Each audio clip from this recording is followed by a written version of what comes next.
And good morning, evening, or afternoon to all of you, wherever you are in the world. Just a quick technical note, we have a new setup here on the Zoom, so in case you're not seeing me in the full picture, if you would like to do so, you can just hit pin, like go up to the top right, pin me, and then I'd fill the screen. Okay. Having said that, what a gift it is to come back and continue this conversation. We had a teaching last month on the role of a spiritual teacher, the relationships that we develop, what are healthier ones, what are some of the pitfalls. And towards the end, we were just beginning to get into a deeper conversation with some dialogue. So I'd like to pick up with that and just continue this conversation and get into the Four Reliances as well. And so we'll begin as usual with a 24-minute meditation, a Ghatika meditation. And then we'll pick up the teaching with just a quick review on these qualities of a teacher and some of the benefits therein, and then the Four Reliances. So invite everyone to begin with by just going ahead and getting comfortable, and I'll guide a 24-minute shamatha meditation. Okay, get my little timer set.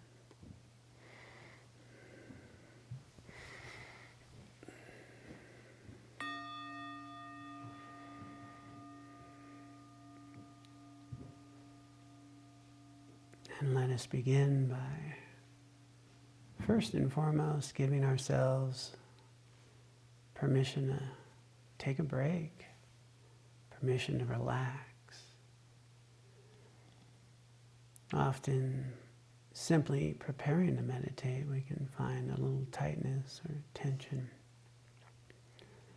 And here it's just taking a moment to release that tension, to know that we're just here to cultivate our minds, to relax, to breathe.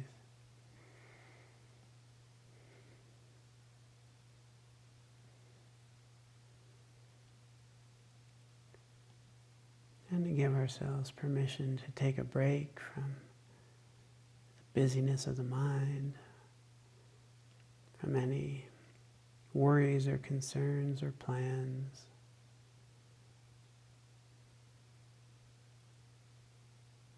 Take a break for some self-care.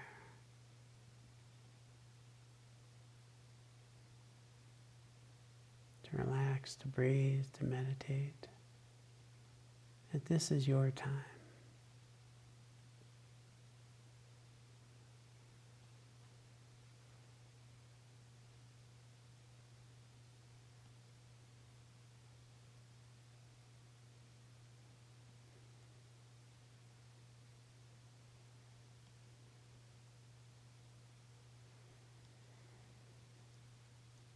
Now let's just take a little time to ground, to become aware of the contact our body has with the floor, cushion, the chair. Just becoming aware of the sensations of contact.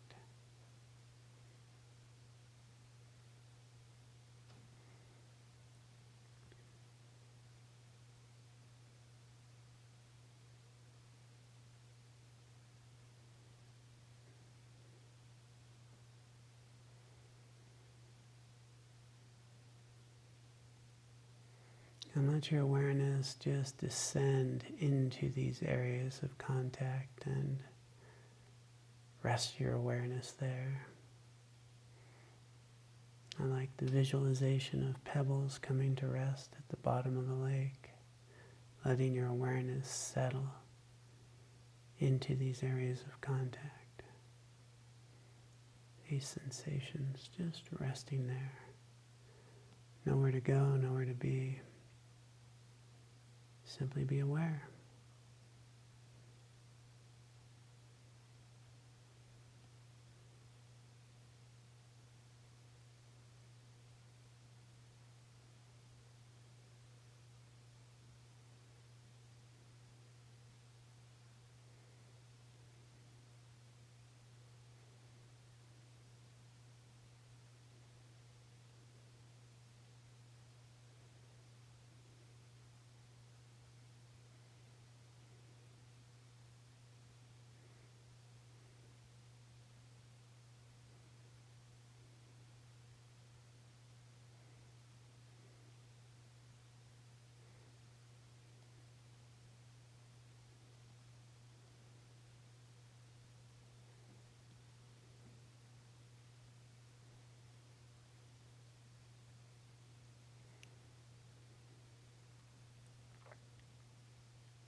let's just take a couple of minutes to check in with our bodies and relax and release any tension or tightness that we might have. I like to begin at the top of my head and just let my awareness move down through the body, relaxing and releasing any tension that I find along the way, letting my awareness be a soothing balm that relaxes and releases any tightness that it touches. So at your own pace, in your own way, I invite you to just take a little time to begin at the top of your head and just move down through your body, eventually to the soles of your feet. And just check in and relax and release any tension or tightness you find along the way.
Now, with a relaxed body and an alert mind,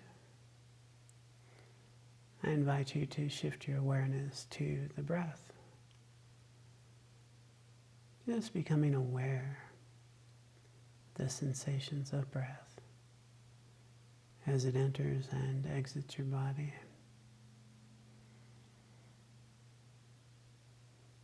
Let your breath be natural.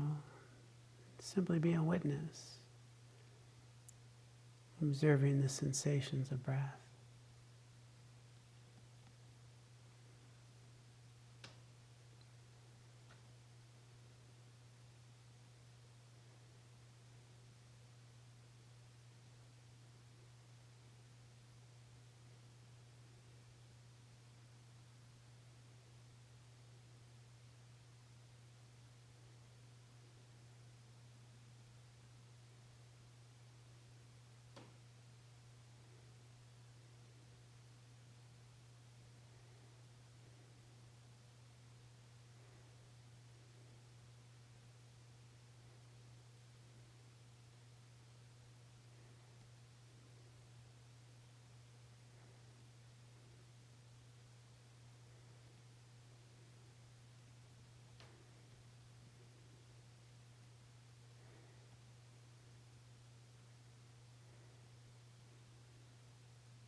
And if you notice that your mind wanders, no problem. That's why we meditate.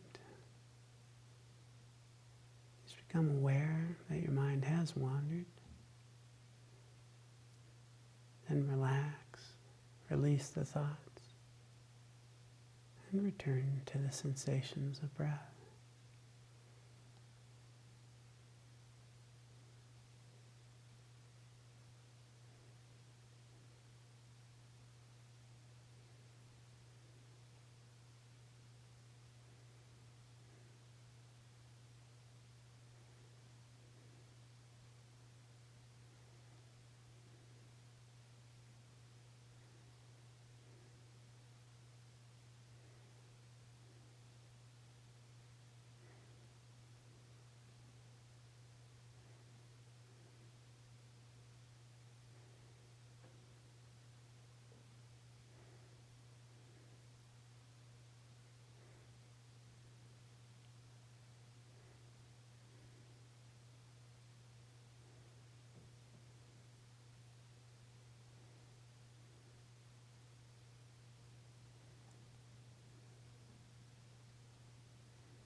If you have not done so already, I invite you to focus on a particular area of the body as the body breathes, like the rise and fall of the abdomen, or the aperture of your nostrils where the breath enters and exits. Just picking a specific spot and rest your awareness there, aware of the sensations, movement as the breath enters and exits the body.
If you notice you have a busy and active mind,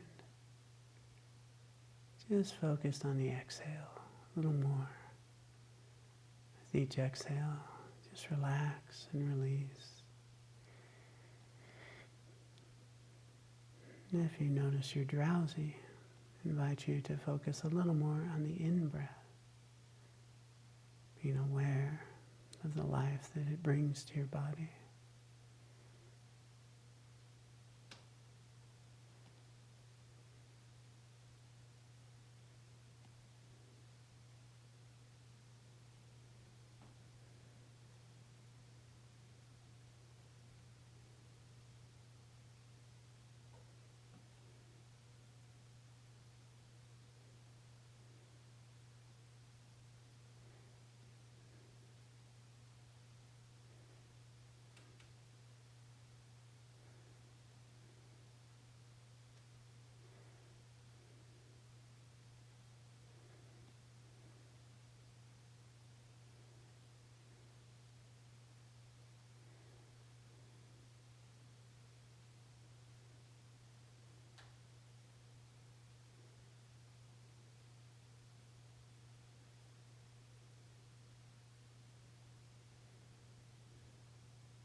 invite you to bring your awareness forward. No hurries, no worries. Nice to transition smoothly and gently.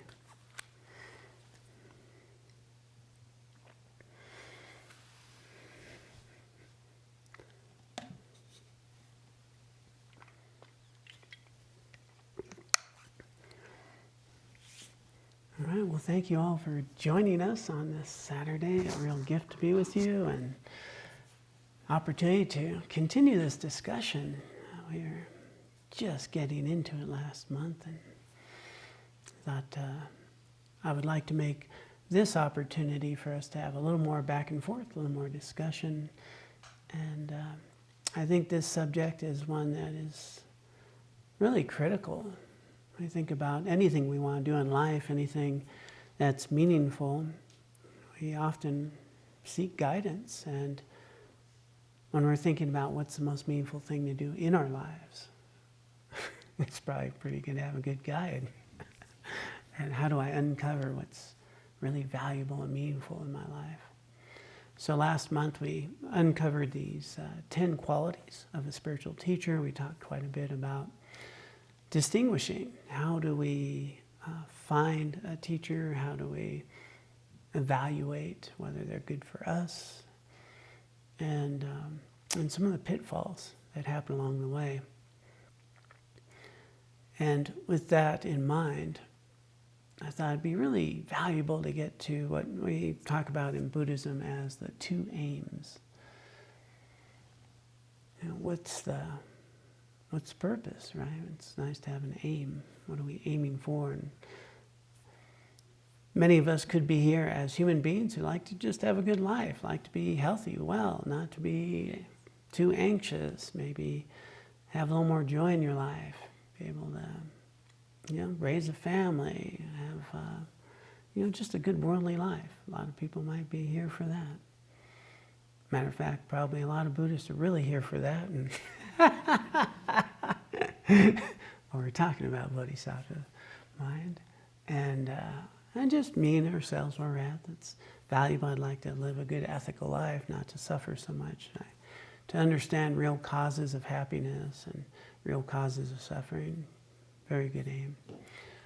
Then we get into the three traditional motivations taught within Buddhism, though maybe like to make sure I have a good next life. So a lot of people get, especially I've noticed in Tibetan culture, as you get older, boy, you get really spiritual.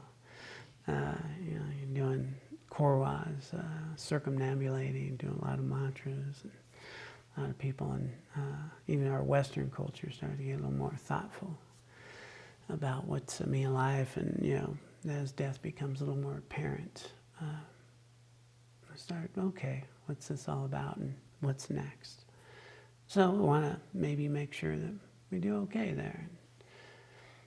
Or we might be on the motivation of liberation, like to be free of all mental, emotional suffering and have nirvana. And then the bodhisattva path, to become a full Buddha, to know your primordial wisdom, to recognize your Buddha nature. So we can be anywhere on the spectrum, want to just have a good life while I have it, maybe be a benefit to the world, live ways that are meaningful, all the way up to full Buddhahood. And in each of these motivations, well, it's invaluable to have a good guide. And so this relationship with a spiritual teacher, seeking a spiritual teacher, there's the idea of two aims. And the first one's faith. I'm going to bring up Nagarjuna. Bring out the big guns here. So, due to having faith, one relies on the practices. Due to having wisdom, one truly understands. Of these two, wisdom is foremost, but faith must come first. One who does not neglect the practices through attachment, anger, fear, or confusion is known as one with faith, a superior vessel for the highest good. So the highest good being wisdom. And so these two aims, faith and wisdom, ultimately. It's really not accessible unless I have some faith. And I'm not going to engage in practices unless I really think that they can work. And how do we determine whether something's going to work? How do I engage in something that's challenging, difficult, and goes against the grain? Well, I'm going to need some evidence. And generally, when we talk about refuge, there's usually this thing called pain that's involved. That's why people wind up here is, we have some pain, we have some suffering. And so a typical presentation on refuge would talk about faith and refuge, right? Which begins with fear. So fear and faith and the refuge. So it's often presented as just fear and faith, or fear and refuge. But suffering, I think, is a really good presentation. Not just fear, but suffering. Suffering kind of gets us started. Very few people, when their life is really good, are seeking to find the deeper meaning of life and the path. And suffering will provide that. Suffering is like, why am I suffering? So that's the first of the Four Noble Truths, suffering. The Buddha saw this suffering and he thought, is there an answer? So likewise, I think most of us get here because there was some suffering and we wanted to know if it's necessary or a way to attend to it. What's the way to engage in life? And then at some point in our seeking, we discover something that may work, some medicine that may help, like the Dharma. But in order for us to engage that, there needs to be some faith. And we're not talking about mystical faith. We're talking about a faith built on evidence, a faith built on experience, a faith that is dependable. Blind faith will not get us very far. Times get hard. Blind faith doesn't hold up very well. Nor is it very helpful in terms of us even knowing whether we're on the right path.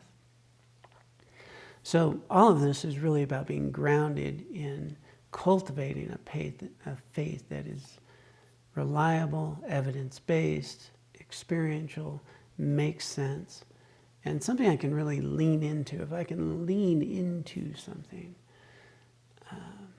I can trust. I have a refuge. This is a path that works. So what's going to provide that? Well, it's going to be hopefully a teacher that has some of these experience, a guide along the way. If I am seeking to learn rock climbing, I'd like to take a teacher who's been there before, right, and knows how to do this. I'm putting my life in their hands. And likewise, we're taking our life, we're dedicating a majority of our life to living consciously in a way that's meaningful. Well, we'd like to know that we have some guides who really know the way. And so last month we talked about these 10 qualities when we're seeking that guide. And then I did reference that it's quoted that if we can find somebody with 5 of these qualities, that's very precious. And one of the things I really think is important to engage with as our journey in this path is unfolding. Is when I'm in elementary school, I don't need a calculus teacher. Right? So, as a matter of fact, it's not even that helpful sometimes. So a lot of times people are beginning a path, they're looking for the highest Lama, somebody to grant these blessings, and and that's who I need to find, and I overlook all the teachers in front of me. And actually you're probably going to get much more out of a qualified elementary school teacher. When I'm in elementary school, as a matter of fact, I used to be a high school teacher, And I found it a little bit fascinating. I had to learn how to teach, right? So I had a teaching credential. I went to school to learn how to teach. And so I taught high school, I taught middle school, and I had a credential, and I was taught how to teach these subjects. You go to university, there's no requirement for a university teacher to know how to teach. So sometimes it's not that helpful. Like you'll have a better teacher in high school who knows how to teach than sometimes a university teacher who has a PhD but has never really learned how to teach. They're doing research, they're publishing, and they might be a good teacher, they might not. And so knowing where we're at and understanding what level of teacher is good for us, that's helpful. We don't need to begin a path and decide, okay, I'm going to find the highest Lama. I'm going to follow these teachings. And then often people will take empowerments and they'll get these highest level teachings, but there's no foundation. And so they're just in thin air and often not much benefit. So just beginning where we're at and being clear about our motivation, our aim, and then finding good quality teachings and good quality teachers to meet us where we're at. And all of this starts with ethics. And so the first of these two aims, referenced by Nagarjuna, is really about wholesome living. It's about ethics. And it's about understanding true causes of suffering and true causes of genuine well-being. And so what's virtue? And if we're going to engage in this, we're going to require a real understanding about what is the real core root of our genuine happiness, which, by the way, is not... I'm back to my high thread count on a sheet for our bed. And that always pops up in my head when I think about this. Really concerned. It's good thread count. And yeah, now you got beds that have you got temperatures and stuff in them. And you got the anti-snore. Have you seen that? Anti-snore bed. You can have 2 sides of it, and if your partner snores a lot, it's supposed to it jolts up the feet. I mean, there's some pretty cool stuff for people to get. And when I think about how much time and energy we spend on things and how much do we cultivate inner peace and well-being, and so then we need to, in order to really have this aim, is to understand about this inside job. Buddhism literally means an insider, an inside job. I'm working on my inner qualities. This is where I'm going to find it. And so that's either true or it's not. and we need to do some seeking to see if that's true. So having some true experience, a teacher that maybe has done some of this, that exhibits it, good qualities. And so I wanted to bring up another of these, when I mentioned that if you can find a teacher with 5, it's good. So in the Lamrim Chenmo, quote here, if a teacher possesses at least 5 of these qualities, particularly moral discipline, that's where they start, moral discipline, ethics, compassion, learning, meditative experience, they may be relied upon as a spiritual guide. So we're talking about moral discipline, compassion, learning, meditative experience. That's 4 of the 5. They're emphasizing 4 out of 10. And of 5, these 4. So can we find someone who is ethical, who acts in the same way with everyone, whether they're a benefactor or not a benefactor, whether they're, someone that can support them or not, or how are they when they're not sitting, up on a teaching chair? How are they at the supermarket? How are they around others? Do they embody what they're teaching? Is their mind one that is seeking to share loving kindness and compassion, or do they want to be a teacher?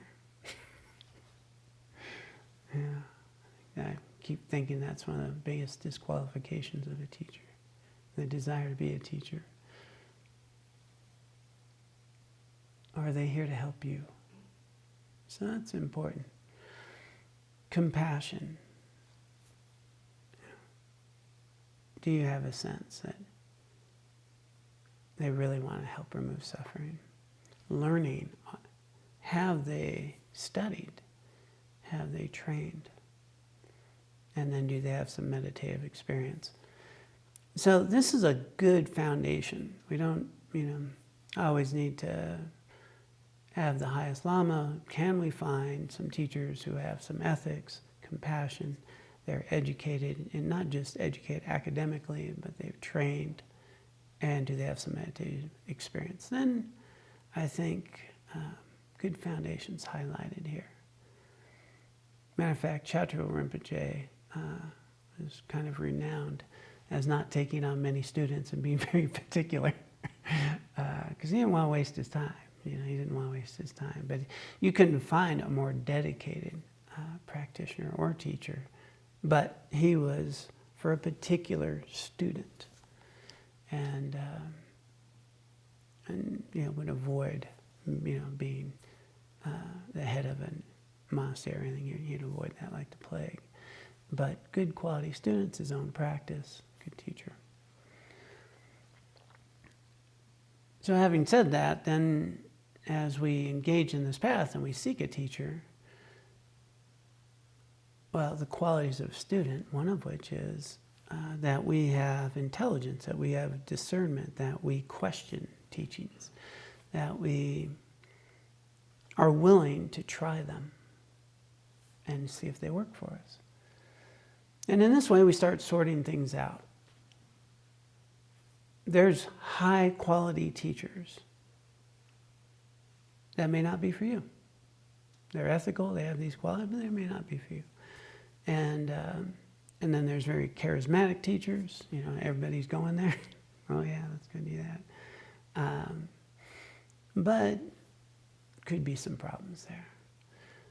There's some who are well known, who are a good fit, that have a great connection with you, but they've got thousands of students. You're probably never going to see them in person, and rare that you'll ever get an opportunity to sit with them one-on-one. And so another fallacy is that to be at the foot of the teacher means that you're around them all the time. You can learn from a teacher who is far away. And I mentioned, I believe, last month of my connection with Jetsuma Tenzin Palmo. And she was someone, I read her book, A Cave in the Snow, was inspired. It moved me towards Buddhism. Eventually I took refuge. Never in my life would I think I would ever meet her in person. I mean, that was just out of my mind. Eventually I'd become a monk. I became a monk. I'm in this path that was actually inspired by her. And I was traveling. I was with a group of monks. We were traveling in the United States.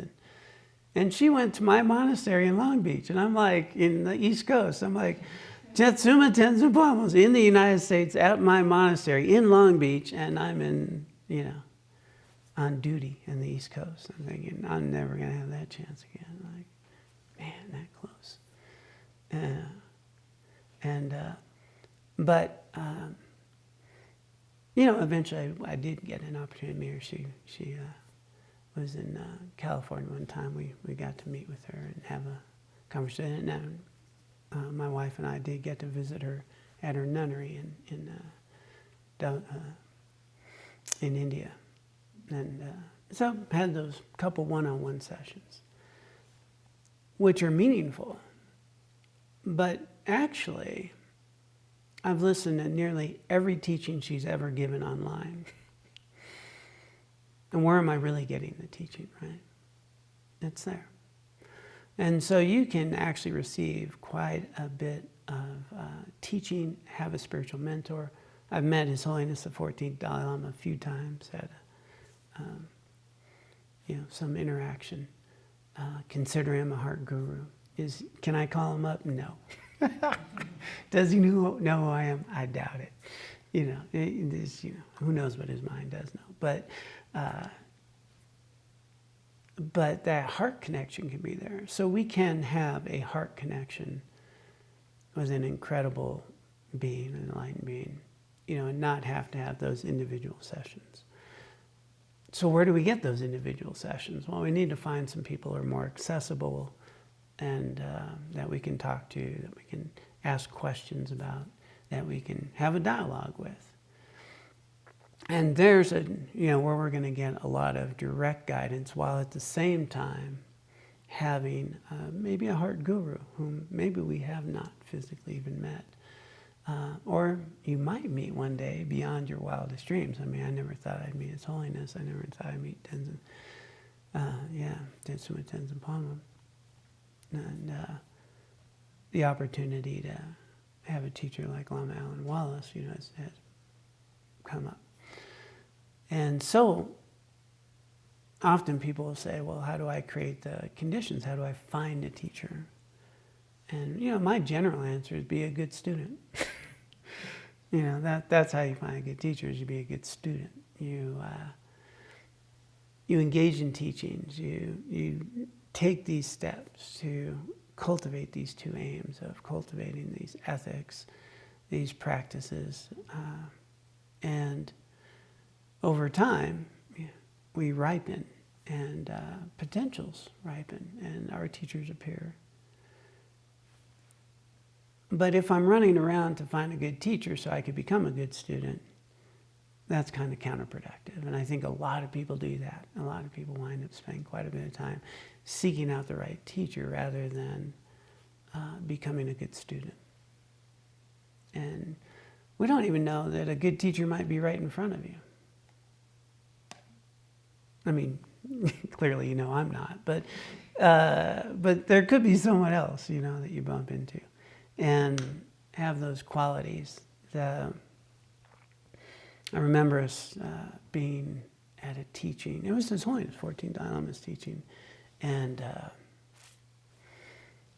there was this older Tibetan, just a regular Tibetan guy, and some people are gathering around him, and my friend says, you know who that is? And I said, no, I don't know.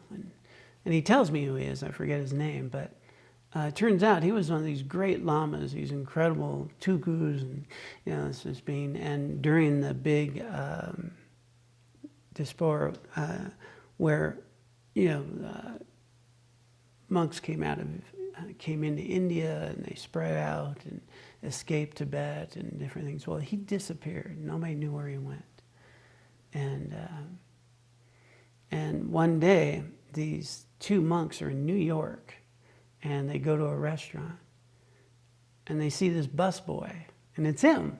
And they just start prostrating, like, in a restaurant to the busboy, And anyway, the gig was up, and they found him. And so he had to give up his busboy job and come out into the world again. Chetsong Rinpoche, one of the great lamas of the Kagyu tradition, an incredible master, he worked at McDonald's. He worked at McDonald's. And Dalai Lama told me he had to stop flipping burgers and come out and teach, So sometimes one of the great masters can be right in front of you. You have no idea. No idea. And so, just bearing all this in mind, rather than spending much of our life seeking out just that right being, I think that, in my experience, it has been find a quality teacher, find some good teachings, test them out, and you may find that you outgrow some teachers, or that path wasn't quite working out, and it unfolds, and it unfolds. And but the qualities of ethics, the qualities of compassion, the qualities of training, that's what we want to seek out. And are they genuinely here for you? Or are they here for you to help them be a teacher? I think that's a good guide. So let me pause there, just see if anyone has any thoughts or curiosity. I would love a little more dialogue before, and we will get to the Four Reliances.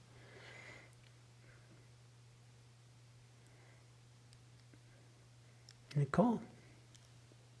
Why Oh. a couple of these teachers kind of disappeared from, I don't want to say their responsibilities, but when they have so much to give. I mean, I guess I understand that wherever they are, whatever way they manifest, they're providing a benefit, but why they had to be sort of withdrawn back to their responsibility basically as a teacher.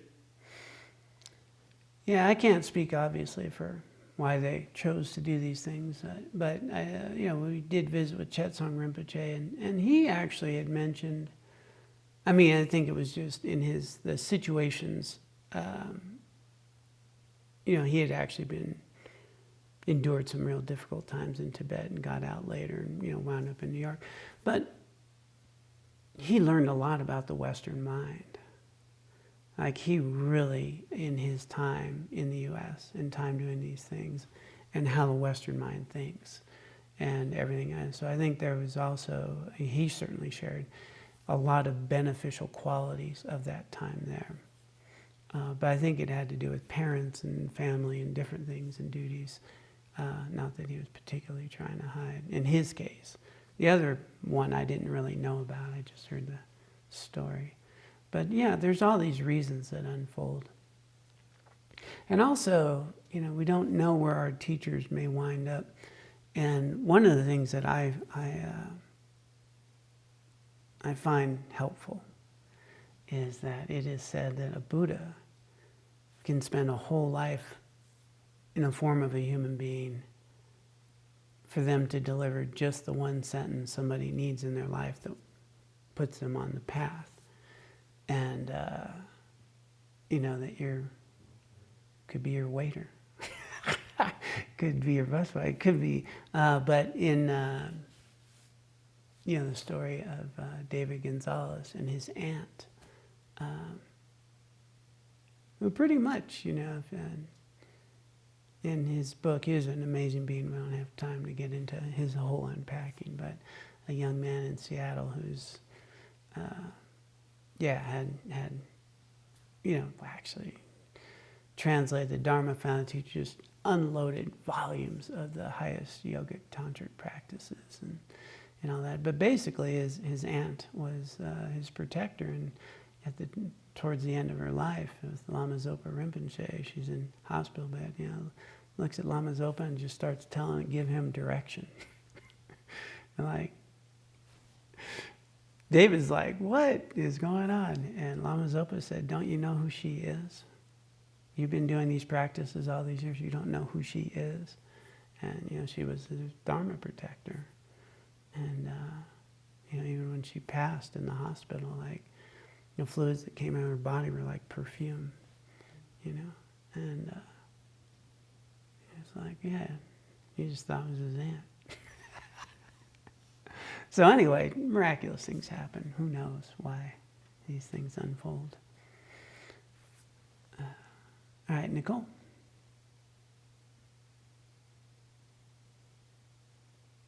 Thank you.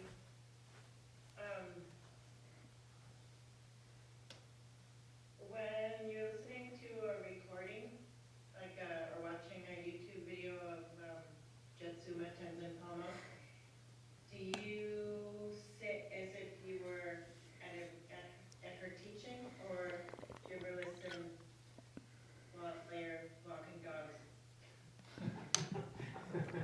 That one's easy. I don't have dogs, so I think that you could certainly. I mean, when you think about time and you really want to get it teaching, and you're taking the dogs out and you're being compassionate, that's fine. I'll tell you one place I never listen to a teaching is in the bathroom. There's no way I can do that with my mind. And But as best as possible, when I'm listening to a teaching, I really want to give it my full concentration. And then the benefits of having a teacher, especially a heart guru teacher, any teacher we're saying, and the whole point of the root of the path is to see your teacher as the Buddha, if you can get there. And one way to really get that is to know that the Buddhist teachings are coming through your teacher, you know. And so with reverence, that the Buddha is now present and these teachings are coming to you, like, wow. And so I generally, if I'm listening to whether it's Jetsuma or another teacher, I want to be able to give it my full attention. I want to know that the Buddha is giving me direct instruction. And but you know, you can do that on a plane. You download a teaching. It's a nice way to fly, you know, or you can do the Netflix. But you might have the path to awakening or, you know, distraction. Balance that out. And so, yeah, so in general I do that. But walking the dogs does seem like nice. But, you know, it's easy to miss a lot, you know. So, but then if we're always waiting for the perfect time to hear a teaching, you know, then those circumstances get in the way. So I think even walking the dogs and you're getting some taste of something truly meaningful, I think that's beautiful. I think that's fine. I have one more question. What defines training? When you said the teacher has to have training, like what is training? Well, training education, and I want to emphasize, a lot of people read books. I do not call that training. You know, you might be educated, you read a lot of books, but training would be with a teacher. They have a teacher. They're educated, and they've been trained with a teacher what these teachings mean. As opposed to, I read a bunch of Dharma books. Okay, Greta. Hey, thank you for the teaching. I had a couple things that I was thinking about, and I love that you mentioned that it's possible to have basically multiple teachers, that one that fits at one period of time could not fit later on, and you might move on to somebody else, you might not, you know, and all these variations of how the teachings come through to one. And then, but I'm just wondering, like, lately I've had the experience of feeling misled by certain teachings, whether it be an ideology or a human being, and it creating a lot of cognitive dissonance, and feeling like, you know, there's a lot of emphasis on, like, you know, this person has the answers, and like I need to learn the answers from them or have guidance or whatever. But then there's also the thing of like, well, try it out for yourself and see, like the proof is in the pudding, you know what I mean? Like, does your experience reflect what you're being taught, you know? And I guess I want you to speak on parts of the Buddhist community where people are misled, you know, where they are taken advantage of by people who abuse the teachings. Because I think that's really important. There has been controversy in the news and historically through Buddhism where people have abused this from like a hierarchical, like, I am the teacher, you should obey me, if you don't, you're wrong. But it's not always that explicit, you know, you only feel it when you try to have a mind of your own. So I just was wondering if you could speak to that. And I also love that you brought up the thing about that teacher's aunt, because I have an aunt who's been like my fairy godmother my whole life, and it's really cool to consider maybe like the Buddhist person or the teacher doesn't always come in the form of, you know, this practice. Maybe it just comes in life in general. I'll leave it there. Thanks. Thanks, Greta. Good to see you. The Yeah, so there is clearly controversy, there's clearly abuse, there's these, and that, we talked a bit, I think more at that last month.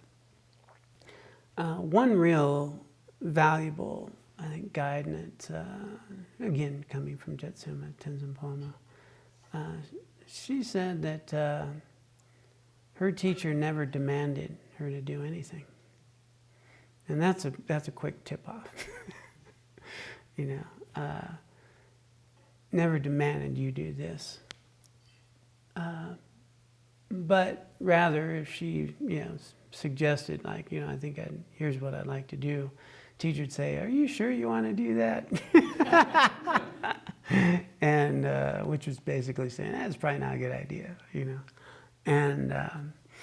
And so when we engage with teachers, and we, again, a lot of this we covered last month, so I don't want too much here, but we spend all this time checking out their qualifications. We check them out, and that's where I went through those 10 qualities, and we spend a great deal of time seeing what their students are like, seeing what they're like. And this is someone who's a spiritual guide who we're really going to have a direct relationship with, not simply a teacher. You can go to hear a teaching, and as long as we're with the Four Reliances, we're relying on the teaching itself, and they're not my primary teacher, but what they're sharing might be good. They may not be the most, my teacher, someone I find to connect with, but there's some teaching there. So we get lots of teachings from people, but we're talking about when we sit here and we're ready to dig in, engage in these practices, follow a teacher. Really important to check them out. And as I mentioned last month, I trained with Lama Alan Wallace for 5 years before I formally asked him. But I was training with him the whole time. So, just making sure that you are thoughtful in your process. And that can eliminate a lot of struggle with, because once you're all in, and then you kind of find out some things, and then it can really actually be one of the worst things, is it could actually get you off the path, right? I'm so disillusioned now, right? And that just damages everything. So really important up front to take the time to follow good teachers. Now, having said that, you mentioned, there's some teachers we may feel misled by, or in my case, I feel like there's teachers that I wouldn't follow today, right? But at that point in my life, they got me somewhere, and which eventually got me here. So sometimes even teachers who are teachers that I would not follow nor recommend today actually got me to where I am now. So they serve some purpose in my life at some point. And so that was of value. And so rather than spend much time on that, I am grateful that they got me to a point. And then if I try to look at how other teachers are teaching and try to judge them or try to judge their students, what I need to remember is different students need different things at different times. And believe it or not, I don't know everything. And what's good for some people may not be so good for me, but it might be good for them. And different people require different levels of teachers, and some teachers are more direct and some teachers are more gentle. I've always tended to be, my teacher, Geshe Gelson, a very gentle teacher, but he could see my mind, that's awkward. You can see all of these awkward. But very gentle and always encouraging, So that's my, I that vibe. Lama Alan Wallace, very gentle, very clear with me, and so forth. So, finding the one that works for us out. But also, where the rub is sometimes the teacher's there to show us our mind, and we don't want to look, right? And so, confronted with some things I don't want to look at. So sometimes the teacher will their job is to show us our mind. Their job is not to be our friend. They're here to help us on our path. And so some teachers, at times will kind of share something and give some direction. The difference is demanding you to do something. This is the only way. This is the only path.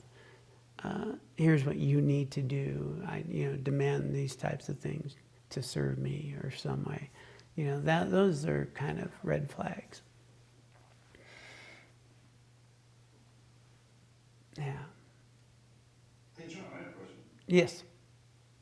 Thanks for today, man. It's always great to get in and sit with you. And I'm looking forward to the retreat in a couple weeks. But, I guess I'm coming from sort of more the, it's part of the Tibet tradition, right? The academic, I got a master's degree, so I looked into Ropa, right? He was over academic, he saw ahead, you should say, the words with sense, right? And he knew the words, and then, of course, didn't really know the sense when studying Talopa, and it's exactly what you say, right? Every teaching that Talopa gave in Ropa was like, well, if I had a student, I suggested they do this, and then he'd go do something like crazy, what was it, like 12 deeds, where it wasn't really about the teachings, he was trying to impress Talopa, and he got into trouble. I mean, I remember there was all kinds of weird things, like building towers, and went down to a wedding, and got in trouble, I forget all the specifics, but of course, right, at the end, finally Naropa gets it, when Talopa takes out a shoe and hits him in the head. And I've said, I would teach it before Tibetan lamas that are like, they take off their shoe and then they say, Americans, too many lawyers, right? Like, the ego's pretty strong here, but also the laws, so I don't know what your thoughts on that whole tradition is, or are. It's a pretty heavy, like you're saying, that they're not your friend, but they are like this spiritual guide that, not unlike a sponsor, it's like they're not a psychiatrist, they're not, there for any other thing that help you awake, that help you recover since get sober or live a good life, find the Dharma, the true way. Anyway, just wondering what you thought about all that. Yeah. So the difference between education and training is there's somebody with experience and, academic knowledge, obviously doesn't get you any experience. And so having that opportunity to be so deeply experienced that you can nudge someone, whether it's a pop in the head or something else, that, that's a master who can just, hit with just the right touch. That it might be a little firm, might be a little soft, but it opens it up in just the right way. And, then we get back to the old famous teaching of, the monk who's trying to impress the monastery and studying the dharmas. And teacher comes by and says, it's nice that you're studying studying the sutras, but wouldn't it be better to practice dharma? He goes, what? Okay, I thought I was doing it. And then, then he's meditating. Okay, I'm going to meditate, so the teacher comes by, it's nice you're meditating, but wouldn't it be better if you practice dharma, And, what he's pointing out is exactly, I think, what you're getting to is, the Dharma is about compassion, about understanding, not trying to impress somebody. And the ego wants to learn. The ego wants to be impressive. The ego wants to achieve. The ego wants to accomplish. And cutting through that ego is really the path. And a very skillful teacher has an opportunity to sometimes show us we could be more focused on our attachment to our path than actually uncovering the Dharma. And we can see that. We can see that in how attached we get to some of our Dharma goods, some of our things around us, some of our practices, and we can get very attached to that rather than what they're there for, which is a good lead into these Four Reliances, which in theory we're going to talk about today. So thank you for them. I think you're going to lead right into this, and I'll bring them up. So these Four Reliances rely principally not on the person, but on the teaching. So, again, we have teachers, but it's the teaching that matters. And sometimes we might receive that teaching from someone who's not even a very good teacher. But that teaching was good. Now, as we go through each four, they're all going to work best with a good teacher. Okay, so root of the path, quality teacher, nice. So at every stage of this path, it's always going to be pointing to you recognize your ultimate nature, your Buddha nature, your primordial wisdom. And so there are steps through this process. First, we need a good teacher, then we get some teachings, but the teacher may be fallible, but the Dharma is not. So let's hold the teaching, even if we notice the teacher may not be the right one for us, may have engaged in, might have been a good teacher at one time, but got caught up in something. Then, with respect to the teaching, rely not on mere words, but on their meaning. And this is back to Fordham, I think. It's not the words of the teaching, it's what they mean. What are they seeking for us to understand? Where's it's all leading towards a direct realization of the ultimate nature of self and experience. And so, for example, if I'm doing prostrations, I can be caught up in my practice of prostrations. But what am I really doing? I'm trying to purify my mind. I'm trying to cut through something here. And so we can get very caught up in the ritual of what I'm doing, whether it's the water bowls. Am I really obsessed about whether the water bowls are, one grain of rice grain apart and level, and all that, or is it I am cultivating a mind of generosity and mindfulness and bringing the water to my altar to create this spaciousness and recognizing the gift of preparing for my best guests, the Buddhas and Bodhisattvas, which is it? And so really the meaning of the practice, the meaning of the Dharma. With respect to the meaning, rely not on the interpretable meaning, but the definitive meaning. So now we're getting to the ultimate meaning, the meaning of the ultimate reality. So different teachings at different times will mean different things to different people. And when we're in our earlier stages, there's some direct teachings that we get that will help us get to the next level. But at the next stage, we need it to mean something else.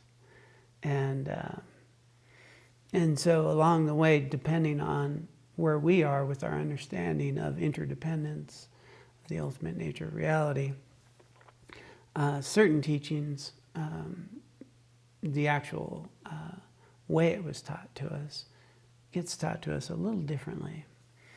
And a deeper understanding is there. And you may notice this when you read through the Dharma, maybe of a teaching that you had a year ago or 2 years ago, and it's like, whoa, this is a little, I've got a different meaning here. And then with respect to the definitive meaning, the ultimate, like emptiness, nature, reality, rely neither on sense consciousness nor conceptual consciousness, but on the non-dual wisdom that realizes emptiness directly and non-conceptually. So we can even get caught up in teachings, veiled teachings and emptiness teachings, and really work on capturing that with our conventional mind, but still a conventional mind. And so at some point we need that tap into that primordial wisdom and let that soak in. So another way of putting this for me is that we need teachers, monasteries, temples, texts to ultimately realize we don't need teachers, monasteries, texts, that we're already a Buddha, right? But people try to shortcut this and go right to the fourth one. And then you get a misunderstanding of, if you meet a Buddha on the road, kill him. Which is that people skip, well, you need the actual Buddhas and teachers to recognize you don't need a Buddha. And so they're killing the Buddha before they can ever recognize, that they might be one. And so they're relying on a flawed, in that fourth one, like when I'm relying sometimes on my own truth, shall we say, it's not pure. And I might be missing the best teaching of my life because I'm not ready for it. And, if I keep looking at what resonates with me, I'm never going to get anywhere because it's what doesn't resonate with me that is often what I need to learn. In other words, I can wind up in the spiritual supermarket finding this teacher and that teacher, and this makes me feel good and that works right. And then I have all these teachers and teachings that make me feel good, but I'm pretty sure that's not the path of Dharma. That's the path of samsara. And so I wind up digging 100 holes a foot deep instead of one hole 100 foot deep. Instead of on a path to somewhere, I'm checking out all the scenery in my area. And I don't ever go anywhere. So at some point you need the spiritual supermarket. But at some point you need to find the path for you. And in order to get somewhere, you need to be on a path to somewhere. And so at some point you need to settle in and go, okay, this is a path. And in order to get that, I need to have the faith. In order to get the faith, I need to have tested it in order to have the clear direction and the teacher and then a path. And then I can get somewhere. But if I keep looking at what resonates with me and, what feels good or what sounds right,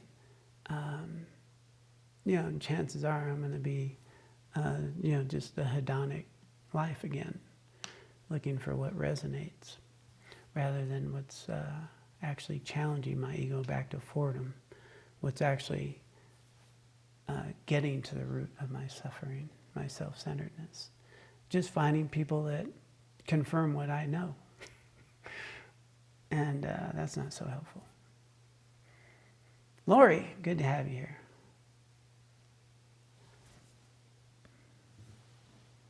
Oh, thank you again. This is such a meaningful topic, probably for so many. I'm not even sure how to formulate my question.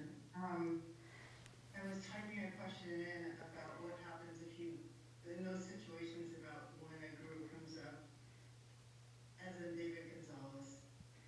And I knew David Gonzalez. He was the brother of a friend's best friend, and I actually did some work with him. Neither here nor there, but it was just, and when you say that, when I think back on some of the teachers I've met over the years, maybe still new to even the concept of what Dharma is, how do we look at those kind of connections? Because I know there's also a teaching about, and anyone who's given you an inkling of Dharma can be considered a teacher. And also how to struggle with, oh my God, what an opportunity I had. And so I just was wondering if you could speak to that, the concept of everyone who's ever given you Dharma can be considered a guru, which I know is a little sideways from a root guru. But yeah, and also the heart connection versus that real intimate one-on-one connection. That I struggle with too in terms of how to think of a root teacher. So thank you. Okay, thanks for kicking up a softball question. You can just ponder that. So first off, you haven't missed opportunities, right? Those opportunities got you here, right? And so, that's a thing, people say, well, if only I had known, or if that, but things ripen in their own way, and our doors open to these teachers and teachings in their own way, in their own time. And so, I knew David Gonzalez very well, and stayed with him, and amazing being. But yeah, you would never guess him as being this great Lama with all this stuff. I mean, he's just a young guy, son David Gonzalez, and even this and he had no desire to teach, by the way, even though his teacher kept telling him to do that. And so, yeah, hard to know. But the point is that we keep nurturing and watering our ethics, our concentration, our wisdom. And like I say, as we become a student, the right teachers appear. So we haven't lost anything. As a matter of fact, we've been inspired to look more at the people around us.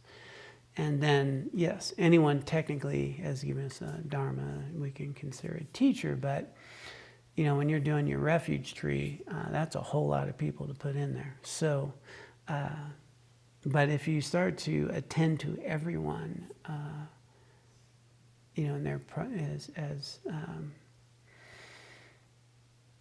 you know, just they're primordial, they're pristine qualities of Buddhas. Everybody's got that Buddha nature. And then you can really start to recognize that everyone and everything that's showing up is showing up for you to learn about yourself. And in that way, that I think is a very solid way to attend to the world. Even people doing harmful things are still there offering you an opportunity. And so that, I think, is a good way to attend to anyone and everyone that we show up for. And sometimes they're showing us what not to do. So, but they're showing us our mind.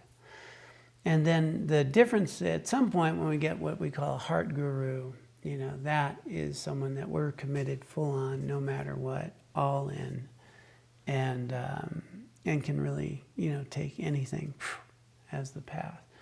And that heart guru may ripen for you, and if so, that's quite wonderful. And but waiting for that is not healthy, right? We ripen ourselves to having that potential. So if we think about how karma ripens and our teachers ripen, they ripen as us becoming students. And so being attentive to and open to, as you engage in this path, to teachers that you feel can give you the complete path, that open your heart, that there is a sensation that this is my connection. I mean, that's truly meaningful. It's a beautiful thing. And but if I'm just seeking that, it's sometimes hard to even get. But if I am engaged in a path, following solid teachers who have those 4 to 5 qualities, and whom, as Greta pointed out earlier, I put into practice, I see its value, I have some faith, again, then it's going to trigger towards that second aim, towards wisdom, towards understanding. And, you know, I have a teacher that I had ripened with, who's just beyond amazing, and who I've never been able to connect with. Just the karma just doesn't work, you know, it just hasn't. And maybe it will again sometime, I don't know. But just hasn't. And then others just, you know. So the key is, if you have questions, like right now we have dialogue, right? We have questions, answers. You know, you're stuck with me, but, you know, hopefully I can be helpful in some way. And, you know, but, you know, like I said, I've listened to every single YouTube of Jet Suma Tenzin Palmo. I consider a heart teacher. And I've also found this. A lot of people want to be close to their teachers. And that's just ego. Like, I want to be close to the teacher. I want another teacher. I want to be around the teacher. I want this. Well, if you actually did what they said at the teachings, you wouldn't need to be sitting by them. You know, like everybody, you know, hanging out, wanting, you know, and I sit there and I think, how many times have I had a question for Lama Allen over all these years? It's a handful. I've had a handful of actual questions that I've emailed him over years. Because basically I know that if I just did what he told me to do, I've already got my answers. I don't need to bug him about what he's already told me. That just doesn't make sense. And my teacher, Geshe Gelson, I didn't go upstairs and talk to him all the time. I mean, I just tried to do what he told me. And it's funny, I didn't have a lot of questions because I was still trying to do what he told me. And so people get overly dependent on the question, the answer. And then they're going to their teacher for what kind of job should I get? You know, like they can't even make a decision in their life without asking their teacher. And that's unhealthy on every level. Going to the teacher for a just I have this job or that job or which about this, and we're overly dependent. When my first teacher passed, so many people fell apart because he wasn't there to answer every single question about their lives. But he was in their heart. His teachings are already there. The answers are there. And so we don't need to be at their feet, you know, pestering them with them acknowledging us as their student so I can talk to them. And but rather, I have found that if I actually did what they told me to do, you know, I'd be fine, you know. And every now and then, there's a legitimate reason for me to ask a question. And then I'll do that. We're kind of at the end. I know you two have your hands up, but let me go in-house here. Just to give an opportunity. Yeah, thanks, John. It seems like a lot of your talk is leading to that we are to become good students, and that's how we find our teachers. So I'm wondering if you can offer kind of a points and subpoints and commentary on the qualities of a student. And we talked a little bit about those three main qualities of a student last month as well. And I think the two that are the most important is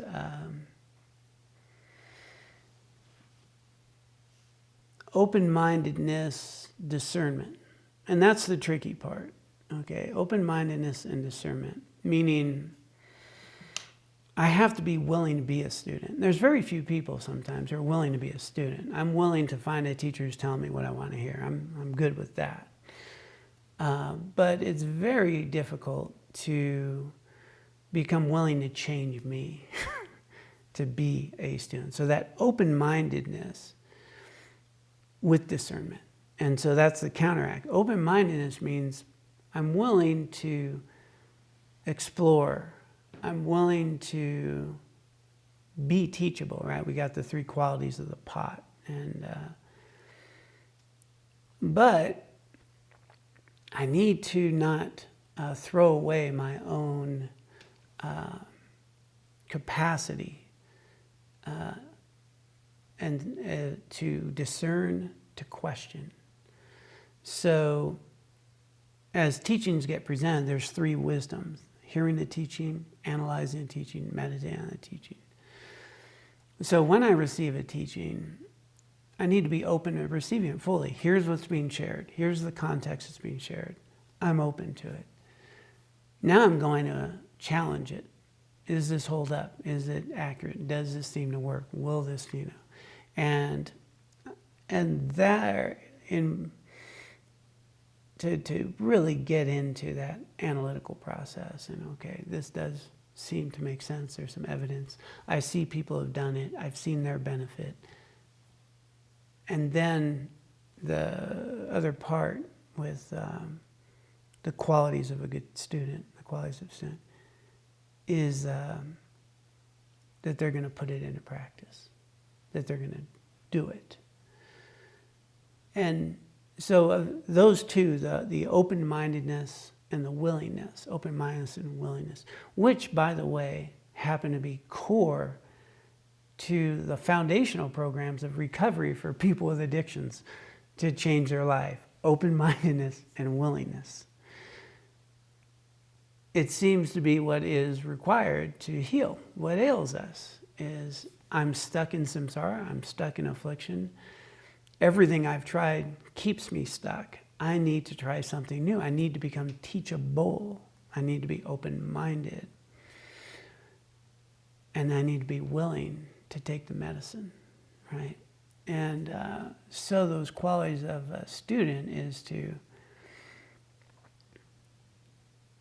really discern and be open to teachings that are the medicine to my problem. And it's kind of, we go to physical therapy. Anyone who's been to physical therapy, you might go there, you might even find it's pretty good. You might even do the exercises when you're there. And then they tell you, go do it at home, and screw that. I'm not doing these at home. But I got my appointment on Tuesday. I'll do the exercises then. And so that's often the kind of students we become. I go to the teaching, I go to the retreat, I go do that stuff. And then I go home, and then I don't do any of those things, maybe for a week or two. And then my practice shrinks to just the motions. And so to be a good student would be to take what I've learned from the retreat, from the teaching, from the time together, and bring it into my life. Often I'll be sitting in my room, at my altar, at my home, and my mind and body wants to do anything but. And I sit there and I laugh at myself sometimes. I sit there and go, I've paid $1,000 to go to a retreat to do what I'm not wanting to do right here in my own home. And I'm going like, this is free, right here. I got my teacher right here, and I'm like, I don't have to pay $1,000. But if I paid $1,000 and went and do it, I'll do it. And it's like, a good student is going to bring it into their life. And as we do that more, is where things change. And so that open-mindedness that leads to willingness, that leads to putting into practice, is what changes everything. So action is the key word. Action. That changes everything. It goes from an intellectual, philosophical conversation to a transformation. And then when these reliances, it's not just a commitment to that action, but why we're doing it. Right. And so then I remind myself, and sometimes I'll visualize, like, okay, I'm just going to visualize I'm at the retreat. Here. I'm with everybody. My teachers are here. I'm surrounded with people. We're meditating together. And it'll get me doing it, when I didn't really want to. But that type of quality of a student is one that shifts everything, because it goes from the intellectual or even the sort of reward system of, being at a teaching, have a philosophical conversation, have this thing, to where the rubber hits the road is when I'm alone by myself, I'm going to engage in this practice. Action changes everything. And sometimes the action is sitting when you don't want to sit. Doesn't even matter if it's a good meditation. I sat for 5 minutes when my whole body did not want to sit. But it's important. I'm going to sit 5 minutes. I'm going to do that. It's when we can work through the resistance. Matter of fact, great lead in next month, the skill of free will. The skill of free will, which is going to be the capacity to make a healthy, conscious choice when your mind and body doesn't want to, and be able to do it. That is the definition of free will for me. When I know that doing this is absolutely the best, healthiest thing in the world, and nothing about me wants to do it, and I do it anyway. And so that becomes the shift between an interest, as what's that, Tenzin Priyadarshi says, when Dharma is a hobby, it's not much help. I'm paraphrasing. it's just not that much help when it's a hobby. A good student, it becomes a way of life. Okay, we went a little bit over. But we'll pick up next month if I'm alive and if you're still alive. And if the video works and everything comes together. If conditions ripen, we'll set the aspiration to engage, continuing with this, around the skill of free will, cultivating that in our daily lives. And sorry I didn't get to everybody with their hands up. And Martha, we can talk. Okay. So I would like to wrap up with a small big dedication, a short but big dedication of the merit and wisdom. That's another way of looking at two aims, merit and wisdom. For the time that we have spent together, a lot of things we could have been doing on a Saturday, but we have chose to engage in this day, cultivating our hearts and minds in ways that are meaningful and productive, to engage in a spiritual path. And let us dedicate any and all merit from this time together for the benefit of all sentient beings. May the nectar of these teachings and our time together find its way into the water systems of life, into the bodies of all beings. They may ripen to liberate them from their suffering. And may it nurture us as well, watering the seeds of access to our own Buddha nature, our own primordial wisdom, to wake us up so we can be of greatest benefit to all.